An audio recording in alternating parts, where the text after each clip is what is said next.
can hear some more of those calls. What do you think, Nick? I'm down. I'm down a little bit, if we're being honest. I mean, I'm down a little bit. I'm on the road.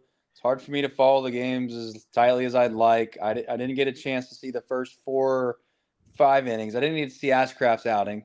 As soon as I turned it on, once I was done with my event, I actually seen the bullpen come in, and I thought Law did more than enough to do his job. And I don't know. It's sad. There's a lot. There's a lot that we need to get into. I can't see the chat. That's another thing I'm not a big fan of right now. But I am thankful, Nick, that you are holding down the fort. And hopefully, can we all just get through this? I need to pick me up. I really do. I need a smack on the old rear. You know what I'm saying? Yeah, this was a tough one. Full transparency, I missed about the first 5.5 innings too. So really rough. Bought a car tonight though. So you know what? Hey, I'm in a good mood, Trace. That'd be nice. I could use a new car, I guess. All I needed Jake Fraley, McLean. I get it. I don't know where to start, Nick. I don't have I know this is a little unusual for us. We're not as prepared as we probably normally are. I got a chance to see probably the most meaningful innings of the game. Derek Law. Here's the thing. I don't know where to start. Do you have a rundown that you want us to do you want us to stick with, or do you just want to shoot from the hip? Well, I spent about a whole 3.5 minutes preparing a box score recap, so you better believe we're going to run through that, Trace. Well, please do then, Nick. Box score recap coming to you now. All right, well, the Pirates got 2 runs off Graham Ashcraft in the second inning on a single, a walk, a balk, and another single. That would be all that Ashcraft would allow as he got through 5 innings with 3 hits allowed, just the 2 runs, 3 walks, and 4 strikeouts. Positive, Trace. Graham Ashcraft has a 1.88 ERA on the season. Pirates starting pitcher Mitch Keller mowed the Reds down fairly easy through the first 4 innings, but the Reds did score 2 in the 5th. Stevenson had a leadoff single. Vossler then walked with 1 out. Nick Senzel, nice piece of hitting, singled down the right field line. And then Jose Pereiro. I was listening on the radio at this point. Good call from Jim Day. And Tommy Thrall talking through the Jose Pereiro at bat. Fell down 0-2, but he fought back, worked the count. I think he worked it 3-2. Then he was able to get a game-tying sac fly. So nice at bat for Pereiro. The guys on the radio talked about it, and they were dead on. That's an at-bat last year where Pereiro 0-2 gets a breaking ball away and strikes out on the third pitch. But as you saw, Trace, Reds bullpen couldn't shut down the Pirates. Lal and Jabot each allowed runs, and your final score would be 4-2. Reds have lost 4 straight. Well, the Pirates, it's disgusting. They've won 5 straight. They're now 14-7 on the season, while the Reds are 7-12. Yeah, I think the Pirates might just be better. Where to start for me? I this was like a microcosm of what I feel like the difference is between average teams, good teams, and great teams. Good and great teams, they pick each other up. They find ways to be able to try to right a wrong, if you will. Derek Law made a poor pitch. He made 2 incredible pitches. I don't remember who he was facing at the time, but anyway, he made 2 incredible pitches, dotted them right on the corner, right on the bottom half of not even the bottom half of the zone, literally the bottom of the zone. And he threw a poor pitch. I looked like a slider or a curveball. He spiked it. And Stevenson's not supposed to block that ball. Let me be very clear when I say that. But he didn't pick him up. Like, you turn that around, and then Barrero boots the ball. And to be frank, Barrero deserves all the criticism about this. I'm not even trying to deflect it. But he does throw the ball across the diamond, and then Vossler can't catch the ball. It's like, can somebody possibly pick up the other person's slack? Like, can somebody possibly step up and make a play when we finally need a play to be made to be competitive? Like, we can't continue to go, I mean, it is what it is. Like, this is why we're bad. That's why we're bad. We come up the very next inning with an opportunity to tie the game, and we can't get the hit. Yeah, And we had the audacity, Nick, to complain about the bullpen.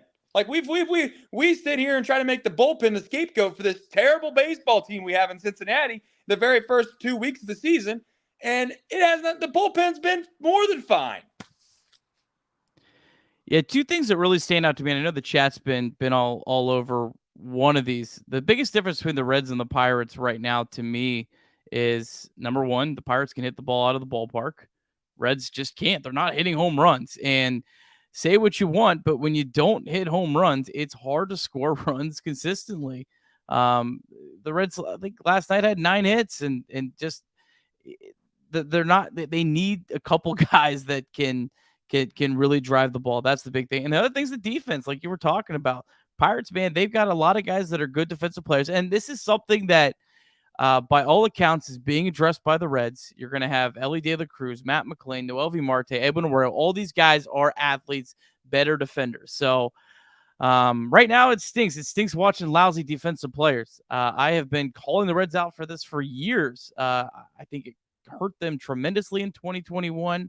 They're addressing it, but right now we're just going to have to suffer through it a little while longer, Trace, because bad defense is maybe the thing that annoys me more than anything. What Nick, about you? That's fair. That's fair, Nick. But at the same time, the very next inning, the Pirates threw a ball away. They made an error, and you can say whatever you want. I'll give it partial blame to Nick, and I'll give partial blame to the first base coach.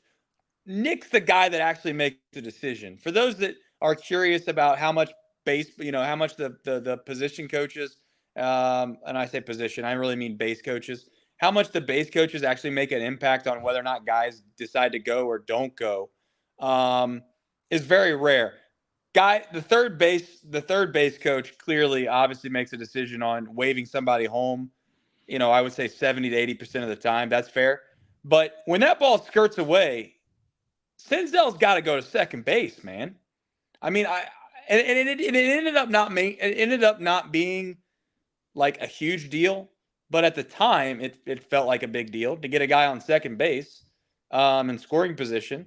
And I think, that's all my brain's jumbled, but I think there was a slow roller to third base to the very next pitch that got him to second base. So it wouldn't have maybe made a huge difference.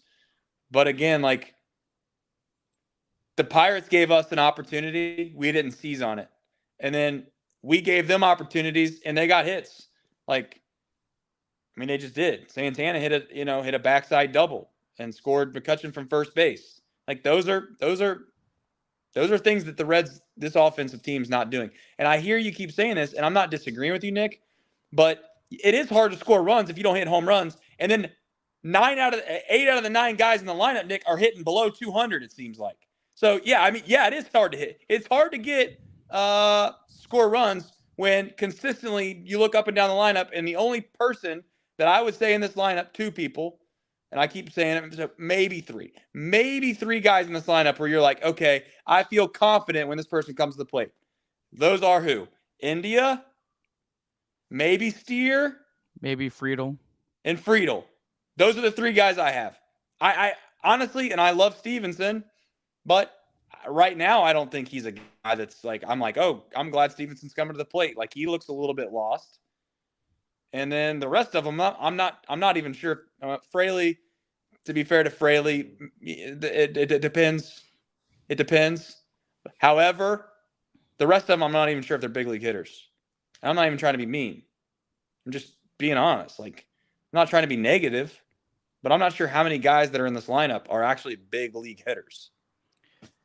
Yeah, I mean, if you're going to have an offense that's, put the ball in play, that's fine, but you got to have at least 8, maybe 9 of those guys. You can't have holes in the middle of that, or it's right. It's not going to work. So, am I wrong in thinking that you could win that way, though? Like, I mean, if you get on base, you start stealing bags. Like, I still think maybe I could be wrong in this. I still think you can win with high on base percentage guys and not being able to hit it out of the ballpark. I get what you're saying, though. It is nice to have a bopper in there, a couple boppers in there where you run into 2 or 3 of them and you score 3 runs. Yeah, I mean, there's not one way to build a good offense. I mean, the most important thing is to have 9 good hitters. It doesn't really necessarily matter if they're boppers or not boppers, but um, I mean, the Royals won a World Series with that, mindset of having, 9 guys that just could all flat out hit. But yeah, I mean, like you said, the top 3, India, Friedel, Steer. I mean, couldn't ask for much more than they've given you so far this year. They've been great. Look, Fraley, Stevenson, Myers, they haven't been great. I have confidence that by the time we get to the end of May, their numbers will look pretty good. They're good players, but 7, 8, 9, Vossler, Senzel, Barrero, that's really bad. And then when you have the 3 guys in front of them that are struggling, that's when it really, it's really rough. I guess David Bell just said, "Hey, I'm going to put the top 3 guys at the top of the lineup, the guys that are hitting right now, and we'll at least have maybe one rally we can get working." But yeah, I mean, just need more out of Fraley, Stevenson, Myers just to keep this team afloat right now, I guess. Oh, they're sinking. I mean, we're sinking like a boat anchor. Oh man, we're down bad with that comment. We're down bad, Yeah. Trace. Yeah, and you can't say Andrew's wrong. No, I don't. I just like, I mean, it's so bad that I genuinely don't think it could get a whole lot worse at a few positions. And it does make the people that have screamed for McLean like getting closer to being right. Yeah, you're right. They're getting close if they're not there already. I think we did want to we begged everybody to say, listen, we need to figure out if Barrero can stick or not stick. We can't just automatically assume he can't. But my God, like, I don't know how much longer we hold on here. Like, it feels it's almost like there's something to a culture. There's something to a culture, and it almost feels like the culture right now is just it's like not a competitive culture. Like, and maybe I'm just reading too much into this because we're losing and it's frustrating and you want to start saying stupid stuff and then but it just feels like, can we get guys in here that make winning plays or not? And I'm not just picking on Barrero, but it's like, who came up the very following inning with an opportunity to tie the game?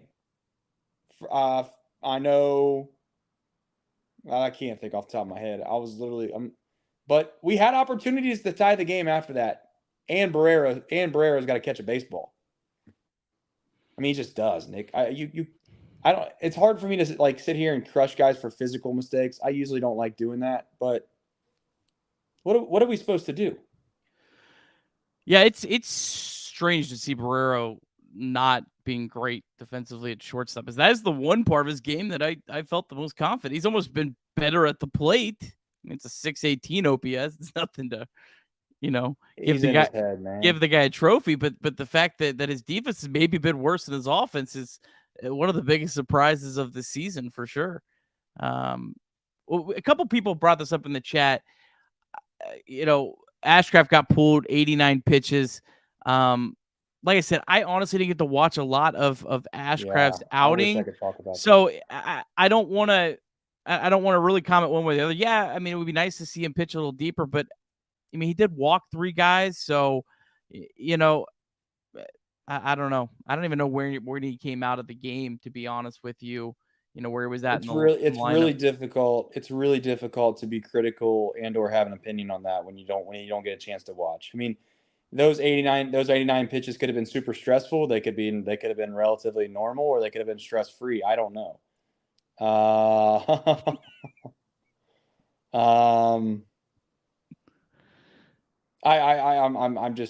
don't know.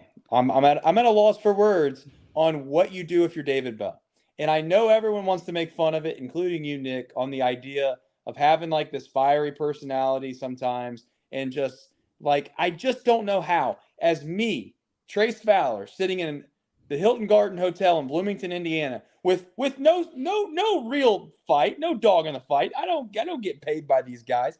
I don't know how you walk into the clubhouse today and don't just rip people's heads off to a certain extent. Like, you have to do your job better.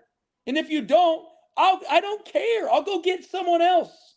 And if it's this bad, You literally, now people are going to laugh when I say this, and I'm being a little facetious when I say that, but at 32 years old or whatever I am right now, I genuinely think I could go play shortstop almost as good as what we've had. Almost. Ooh. I mean, you think I'm lying. I'm not. I could hit. I think I could hit 100, and I know I can catch the ball. If the ball's hit right at me, I'm catching it, and I'm throwing them out at first. Now, to be fair, I'm not that naive. I understand these guys are a lot better than me. I'm just saying, like, the ball that Barrera booted is very, very bad. Beyond bad. My wife texted me. She's worried you're going to get a noise complaint at the Hilton Garden Inn. Well, let me tell you something, Nick. I paid plenty of money to stay here, so I ain't worried about it. Let's go. Chatterbox will take down the Hilton Garden. I'll tell them. I'll say, well, I watched the Cincinnati Reds, and they probably understand. They'll go right back to their room. Trace, you know what I think you need right now? What do I need? I need a lot of things. I need a shortstop. I need a catcher that can block a baseball. Okay, I'm tired of the excuses for the guy. I'm tired of the excuses. Tyler Stevenson is not a good catcher right now. I'm saying right now, but he's not. Defensively, he looks terrible. I got a first baseman who literally couldn't hit water if he fell out of a boat right now. All right, I got a third baseman who thankfully is back because he looks somewhat serviceable over there, but he was, to be frank, one of the guys we didn't know what we were getting from. We thought, man, Spencer Steer, is he going to be any good this year? I don't know, man. I'm not sure. Hell, he's one of our best players. We got a hole out in left field, got a hole in right field. Can't hit.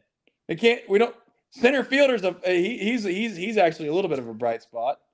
I'm not talking about Nick Senzel. Yeah, Senzel's playing center field, so. No, I mean, where's Fried? Is Friedel in left now? Friedel's in left these days. All right. Well, I think they should put Friedel back in center. Trace, I have what you need. I have an 18-second refresh for you. Let's do it. That is going to make you feel a little bit better tonight. This one is hit high, deep to right field. Back goes the right fielder, Malgeri, and it's gone. A go-ahead two-run homer for one of the best prospects in the Cincinnati Reds organization. It's Edwin Arroyo. The ball was hit well. There you go. You needed it. You needed to pick me up tonight, and Edwin Arroyo can provide that for you. He's an A ball right now. High A. Okay. High A. Hippie IA. All right. Any questions here that aren't just When's Ellie De La Cruz playing again? Wasn't he playing tonight? It got rained out, man. Of course. Of course it did. Can't even just enjoy a AAA game. When it rains, it pours. I cannot believe this is where we're at. It's not even May. It's not even May. I can't believe this is where we're at again. Guys, you can't, Nick. Bad teams.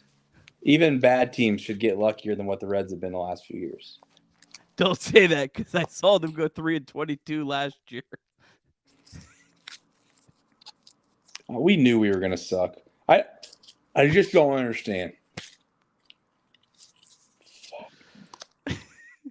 I just can't believe they're this bad, though. They can't be this bad. They're not this bad. I don't even know what you do if you're David Bell. Guy's trying to win He's trying to win the Indy 500 with a freaking Prius.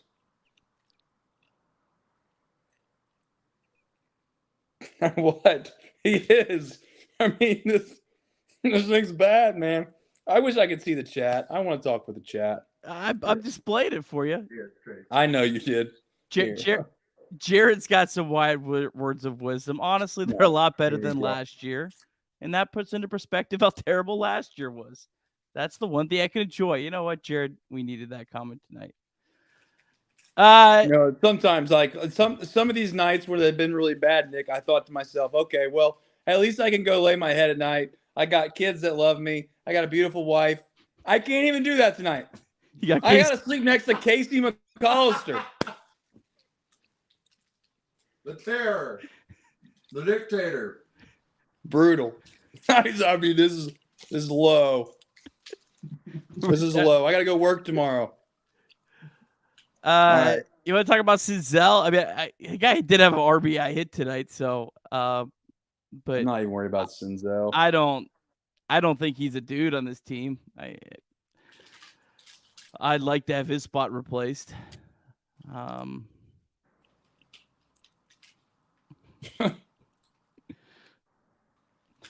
I think McClain getting called up would be the boost I think a lot of us need, right? Yeah, I don't know. I wish they have to do something. They really do. I mean, they have to do something. How much more time do they have? Myers and Stevenson need to change their approach until they get going. They're taking way too many pitches right down the middle. Yeah, I mean, maybe I haven't watched enough. I know when you're not going well, you're overthinking everything. You just, you really do overthink everything, and then as soon as you get one strike on you, you already think about striking out. Like, I hate to admit it, but I have been to that place before. It's not a very good spot to be. Yeah, it feels like when Stevenson's going well, the game appears very easy to him, right? Like he's Yeah. So I don't know. Maybe he needs to be a little more aggressive. First pitch swing. I don't know. Maybe that could get him going.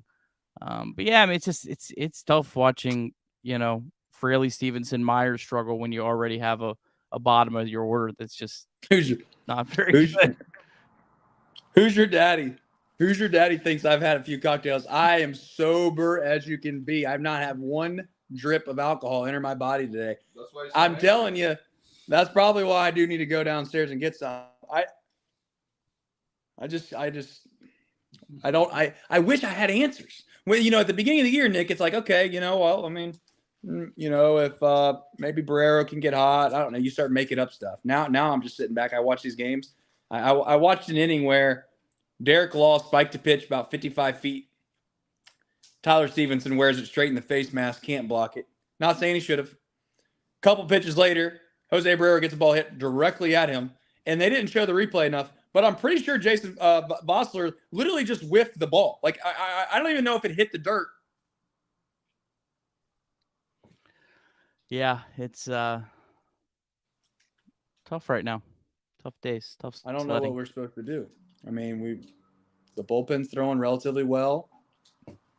Well, I mean, we got to focus on guys like Graham Ashcraft. They need to pitch pretty well. ERA under 2. Why did he come out with 89 pitches? I need to know that. That is a little bit weird. I mean, he's only 2 earned runs, Nick. I know you're going to try to make up some excuses for old Mr. Bell. Go ahead. Well, he walked 3 batters tonight. I mean, I'm sure that probably had something to do with it. He did. I checked it. He pulled him right at the middle of the order. I don't know. I mean, did it matter? The Reds didn't score the rest of the night, so it's not like if he goes out there another inning, they would have won the game because they still didn't score. We could be playing right now, Nick. Watch your mouth. Watch your mouth. Could be watching a 2-2 Reds Pirates game till it's only 9:30. These games are wild, man. I can't believe how quick these games are going by. This game was over before 9:00. Yeah. I mean, to be honest with you, I parked the car in the bottom of the 8th with 2 outs. I got about a 5 or 6 minute walk to the hotel lobby, and then I got to take about 2 minutes to get to the room. The Reds put up such a big fight in the bottom or the top of the 9th that I literally couldn't even get in the room before the game was over. I'll tell you right now, I bet there was a lot of Pirates fans shaking in their boots when they seen Will Myers, Vossler, and Senzel do up the bat in the 9th. I bet they were all shaking in their boots in PNC Park. Wasn't it almost a similar spot of the lineup last night too, in the bottom of the 9th? I don't know. I think it might have been the exact same spot. But yeah, I don't know. Want some Reds MILB? If it's got any good news, don't tell me anybody's hurt. No one hurt that I'm aware of tonight. Did already spoil the lead with Edwin Arroyo, but Louisville Chattanooga postponed. Dayton won 7-3 tonight, Trace. They got good. What's that bring the record to? 4-13? Oh, 5-8. Show some respect. 5-8. 5-8. Chattanooga lost 7-1 tonight to Tennessee. Not a whole lot going on that. You know what I want you to do for me from now on, Nick? I want you to tell me their record at the end of each game. What's Chattanooga's record? 7-6. 7-6. Novi Marte was 0-4 today. Trace, Daytona, they lost again. They've lost 8 straight. The Tortugas are in a spiral. They lost 10-0 tonight. It's like the red tide down there in Daytona. You think things are bad in Cincinnati? I mean, the Daytona Tortugas might have the greatest lineup in the history of Florida State League baseball. They've lost 8 straight. Sheesh. Sounds like they got a manager problem. Just to throw some chairs down in Daytona. Throw a Tortuga. I tell you, too much time on the beach. No beach for the next week. Can't win a baseball game. Catch you at the beach. You got 50 poles the next day. 50 poles.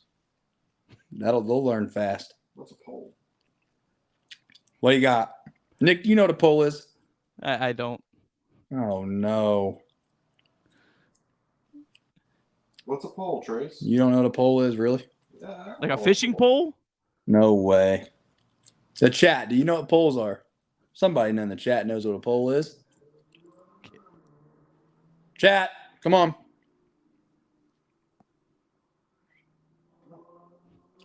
I'm going to let the chat figure this out. I got like 5 more seconds, and I'm going to give up the answer.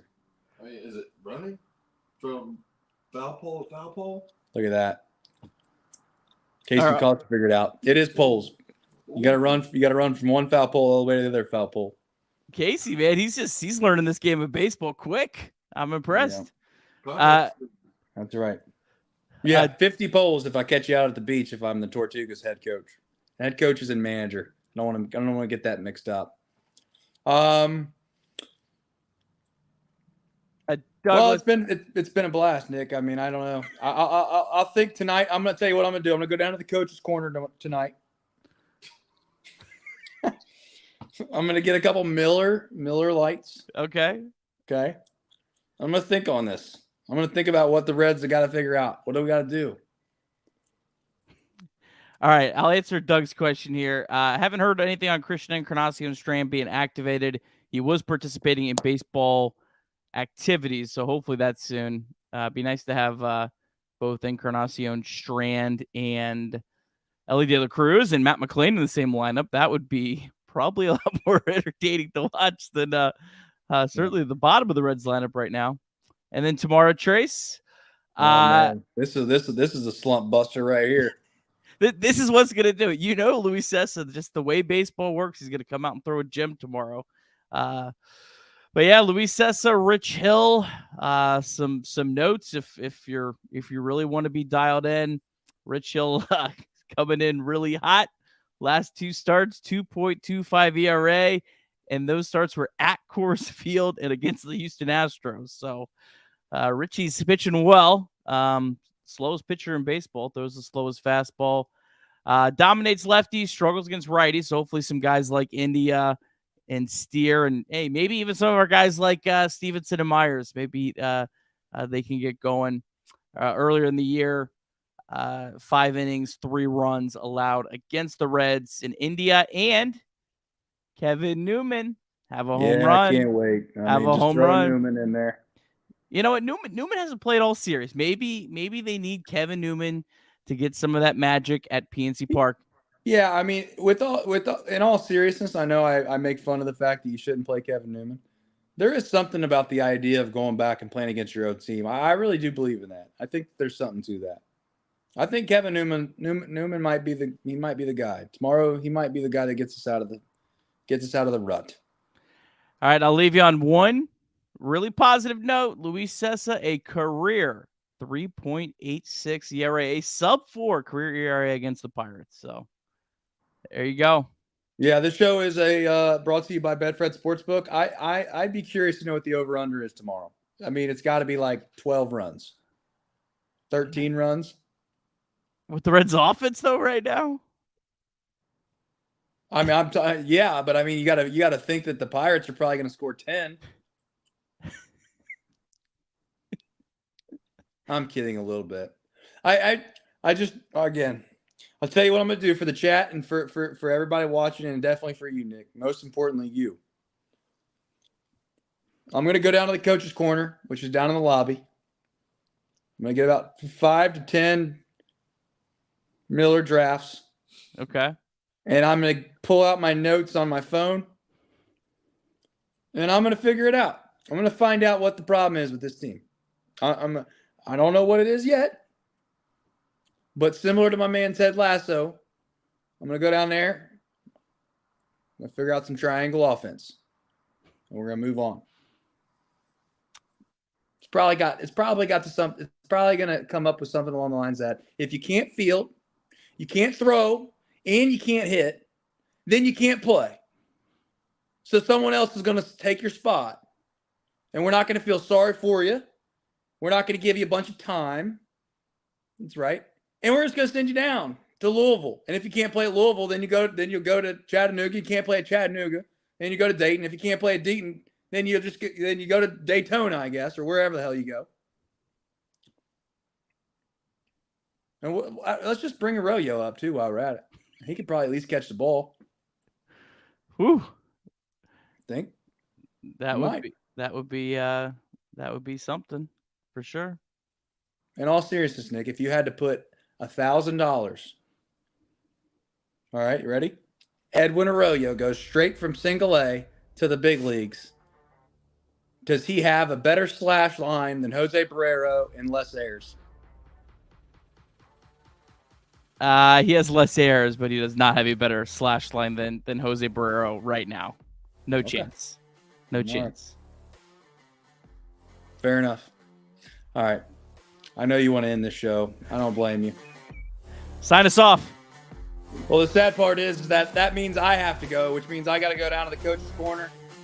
More importantly, we'll be back better than ever tomorrow because today is really bad. So tomorrow has to be better. It can't get any worse. I don't think it can. But you never know because this is the Cincinnati Reds. And it's just sad right now. I don't know what else to tell you. I'm sorry. I don't want it to be this way, but it is. Go download Chatterbox Red so you can get off to a great start to your morning tomorrow. Much love to the chat. Much love to you, Nick. Go enjoy your nice, beautiful bed as I lay in the worst bed that there is in Bloomington, Indiana. Much love. Take care, everybody. Go Reds. Go.